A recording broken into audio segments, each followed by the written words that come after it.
And he posted something really interesting. So it was an article from, I'm not sure what website, but the article was titled, "The Earth's Core is Acting Up. NASA links planet-wide disturbances to a mysterious energy surge that is emerging from deep within the mantle."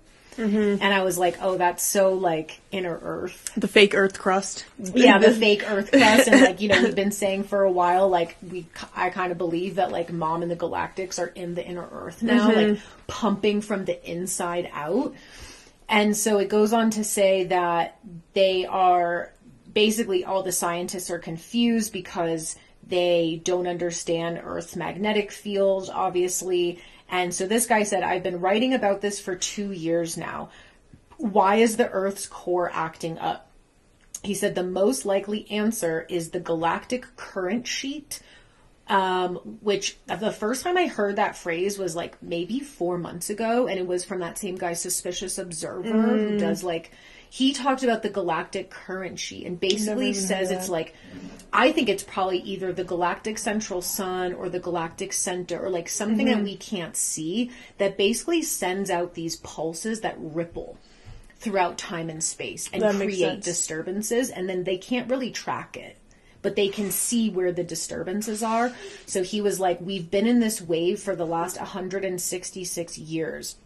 The Earth is not a closed loop system. It is very much responding to the forces of the sun as well as the solar system. And then he says, and the grand forces of the galaxy itself.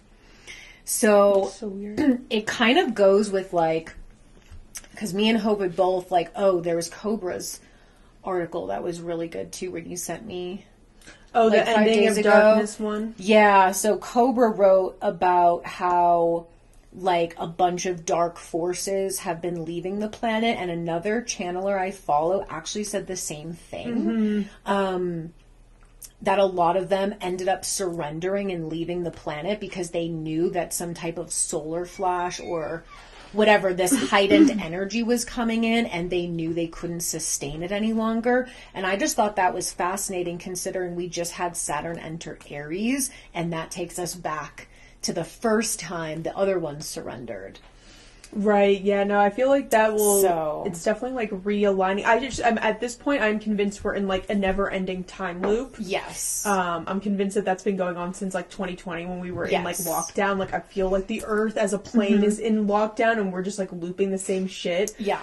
Until like we have this breakthrough. Somehow, some way. Same thing, like the war bullshit, like it's been looping. Like Israel and Iran have been in war with each other since like 1985. Yeah. You bitches are just looping, and that's all you do is just blah, blah, and then like whatever. So it's just interesting and funny. But anyways, Cobra had said, that there won't be much forward movement until June 25th. So that will be right after the solstice, which does resonate like with all the solar flares and everything that's going on. Like, we are being prepared for like some type of momentum forward, hence like the war scares or whatever. It's to keep everybody in fear, to keep us in this time loop versus breaking the time loop and getting on the correct timeline.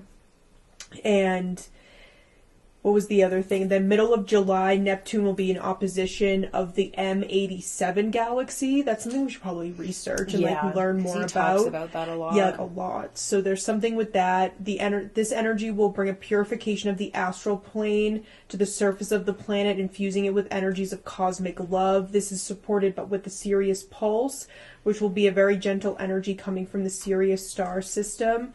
Then July 7th, Uranus will enter Gemini in conjunction with Alcyone on July 15th. So that'll be right after. This will be a positive, and this energy will be positive for ET races, especially the Pleiadians, and involvement and preparation for the huge Ascension portal later this year, which I feel is going to be like the big trigger. So that was kind of like, it was a very brief update talking about like the darkness being cleared and all of that, but those are the next like few dates we have to prepare for. It's definitely, and like obviously like we've talked about the astrology of this year. I mean, there's no other way around it that between Uranus and Gemini, Neptune and Aries, Pluto and Aquarius, those three placements that we have now have all been present during the Civil War, World War II, the Revolutionary War. So it's like, there's just no other way around it. Like that, it's the same energy. Now, I think the only difference that we might see this time is like, instead of people like fighting each other, they end up fighting the system. That's the only hope that we have, really. I mean, that would be the only point of it all. Like, and it's even like, even the stuff that goes